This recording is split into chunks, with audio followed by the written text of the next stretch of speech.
It wasn't the question that unsettled you, it was how fast they asked it. Like, they already knew the answer and were checking how you'd frame it. Have you noticed how some people seem to know things nobody told them?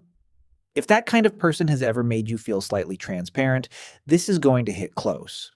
They were near the edge of the room, barely talking, but they were reading every shift in that room, including yours. Today we're decoding 7 signs someone notices more than they let on.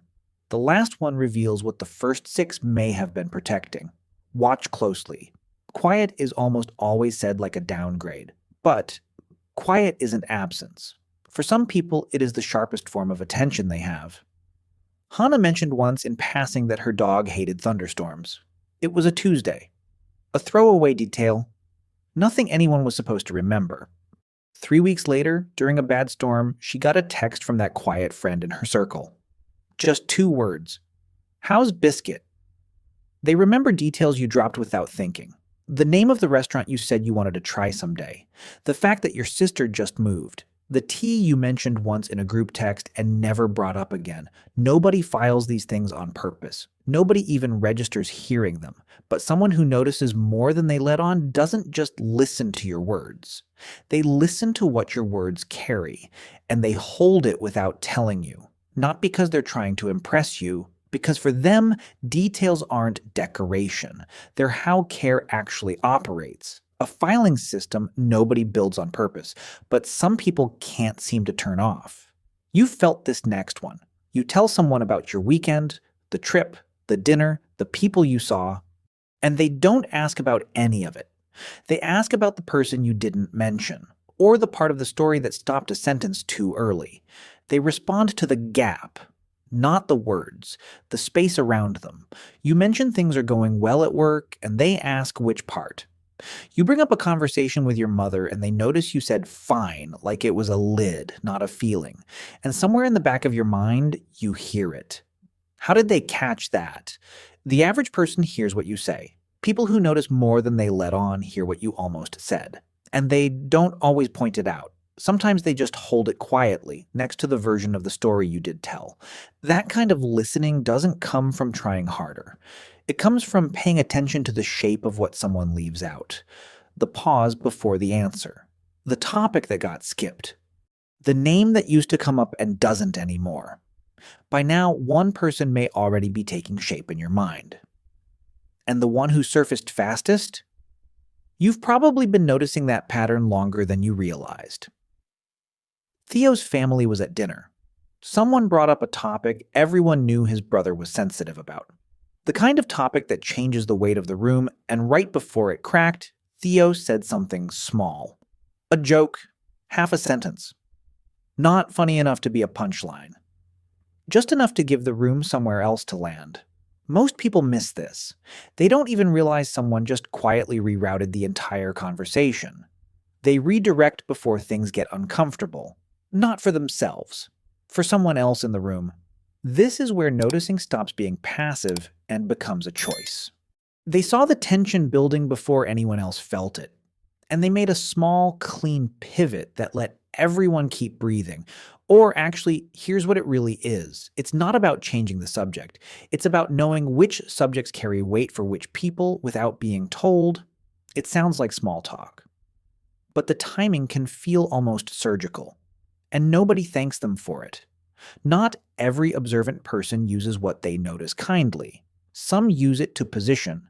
Some use it to control. The difference shows up in signs 4 through 7. What they choose to do with the information is the real test. The first 3 signs show what they notice. The next 4 show what they choose to do with it.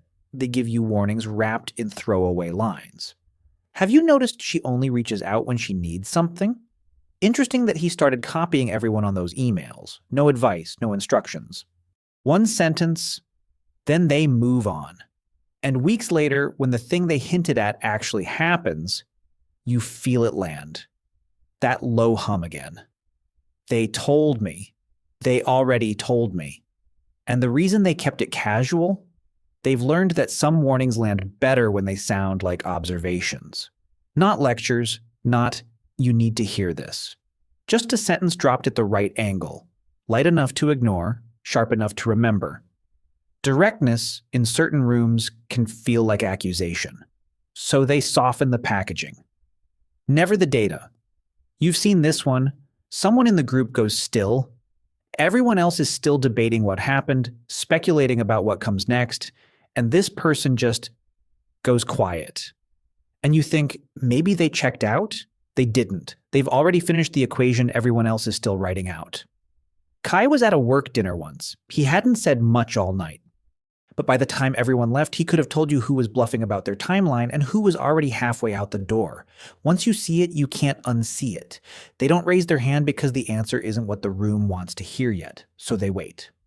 They let the room arrive at it on its own terms, even if it takes longer. Sometimes the answer isn't the hard part. Knowing when the room can hold it is. You've watched someone get talked over in a meeting. The kind of interruption nobody else notices because the conversation keeps moving. But one person noticed. And 10 minutes later, they circle back. Sorry, Maya, you were saying something earlier. Who gets credit? Who gets cut off? Which voice in the room keeps shrinking and which one keeps expanding? They track the math of who gets hurt and who gets talked through. And most of the time, nobody even sees this happening because the interruption doesn't feel aggressive. It feels normal. It feels like the meeting just moved on. And the thing is, they don't make a speech about correcting it. They just make space. Quietly, without asking for recognition. This isn't attention anymore. This is what they do with it. Sit with this one for a second. This last sign is the hardest to spot because it looks like nothing. They let you be wrong about something small. You mispronounce a word in front of people and they don't correct you. You tell a story with the wrong date, the wrong detail, the wrong name. And they say nothing. Not because they didn't notice, but because correcting you would have cost you more than the mistake was worth. That pause, that half second where they could have spoken and didn't, that's the entire video in one moment. They weighed your dignity against their accuracy. And they chose yours. Now step back from all 7 for a second. They're not 7 different things. They're one thing, showing up 7 different ways. And that thing, it's not quiet attention, it's maintenance. The kind no one notices until it stops. That person near the edge of the room, they weren't hanging back. They weren't disengaged. They were holding the room together without asking anyone to notice. For some, that attention was learned in rooms where small shifts mattered. For others, it's simply how care shows up. Either way, what they notice matters enough to shape what they do next. Remember Biscuit? Remember the text Hannah got during that storm? That wasn't good memory. That was care wearing a quieter name. And that's what all 7 signs come down to. Protection that doesn't announce itself.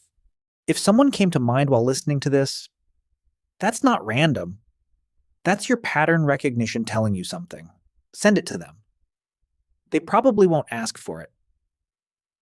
Until next time, stay observant.